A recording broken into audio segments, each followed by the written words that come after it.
on vit dans son monde.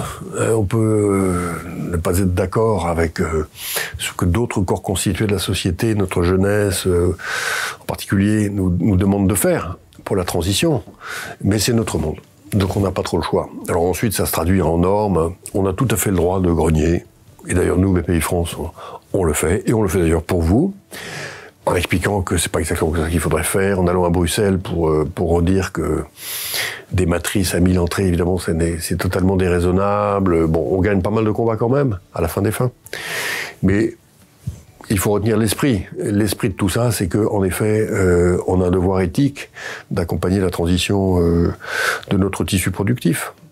C'est un devoir moral pour nos enfants et nos petits-enfants, et les générations qui vont suivre ensuite. Donc on a une obligation de décarboner la planète, c'est indispensable. Donc nos entreprises, nous devons le faire. Il y a beaucoup d'investissements dont on sait qu'ils ne sont pas immédiatement profitables, au-delà de l'impératif catégorique que je viens de décrire. Et pourtant il faut les faire. Il faut absolument les faire. Donc on finance, on met l'equity, on met du prêt, on met beaucoup de conseils. Deuxièmement, toute cette jeunesse, vous n'allez l'attirer chez vous que si vous pouvez lui livrer un narratif qui montre que vous avez compris la gravité de la situation. Et c'est votre clientèle, d'une certaine manière, cette jeunesse. C'est l'avenir de vos ressources humaines. Et donc, pour attirer les talents, il est indispensable d'avoir lancé un plan.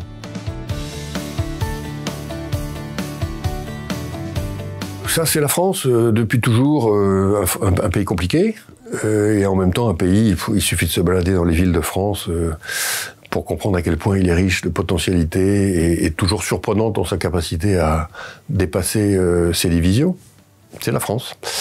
Après une dizaine d'années où les choses semblaient relativement pacifiées sur un agenda productif assez clair, hein, une politique de l'offre centrée sur les entrepreneurs, à nouveau, vous avez des forces politiques qui ont recommencé à monter, qui, tout en disant qu'elles adorent les entrepreneurs, continuent de pousser des agendas qui sont source d'inquiétude, évidemment, hein, et de coûts supplémentaires et d'obstacles supplémentaires sur le chemin de ceux qui veulent s'accomplir en France en tant qu'entrepreneurs. Bon, c'est comme ça. Ça n'est pas la première fois, c'est arrivé à de multiples reprises.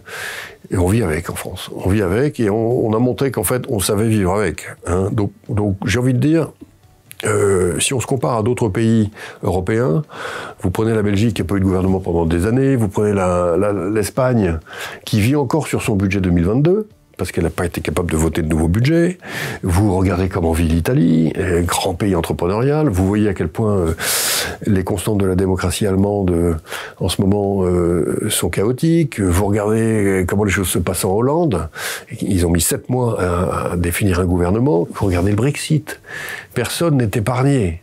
Et donc vous devez vous dire, mais les entrepreneurs de ces autres pays, comment ils réagissent à tout ça ? Ah ben moi je vous le dis, et les entrepreneurs des autres pays, ils continuent de foncer. Donc tous les pays sont des pays démocratiques en fait, hein, et ces démocraties qui sont incroyablement vivaces, on peut en être fier quand on regarde ce qui se passe ailleurs dans le monde, dans les pays verticaux, autoritaires. C'est pas de notre cas en Europe. Et donc, je redis, les entrepreneurs dans tous les pays, ils continuent de foncer. Hein. Les Italiens exportent comme des fous. Et les entrepreneurs allemands, peut-être qu'ils n'ont pas le moral en ce moment, mais à nouveau, ils vont nous surprendre. Les entrepreneurs espagnols dans l'industrie, en ce moment, ils cartonnent. Les entrepreneurs portugais qui ont vécu des moments démocratiques très compliqués, des crises, etc., ils cartonnent. Et donc, il faut se mettre peut-être des œillères sur ces affaires politiques, là, et regarder simplement l'intérêt de son entreprise, travailler son produit. Il y a au moins une chose qui est certaine, si le produit est bon, très bon, avec vraiment une profondeur d'innovation, une compréhension des besoins du client dans le monde entier, etc. Et si la compétitivité prix est là, notamment parce que l'entreprise a su construire son dispositif productif entre la France et d'autres pays étrangers, vous allez réussir.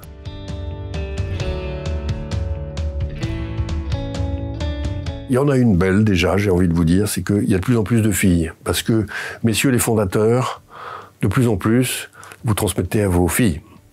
Et ça, c'est formidable. Ensuite, bon, il faut avoir confiance dans le pays. Il faut vraiment avoir confiance dans le pays, quoi qu'il arrive, en réalité. Hein. On a tellement d'histoires, tellement de choses à apporter.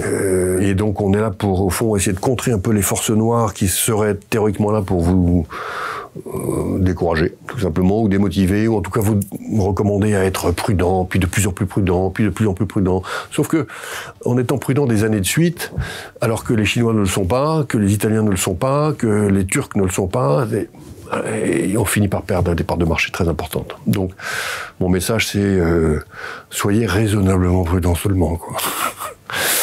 Allez vers votre avenir. Et on est là pour vous accompagner.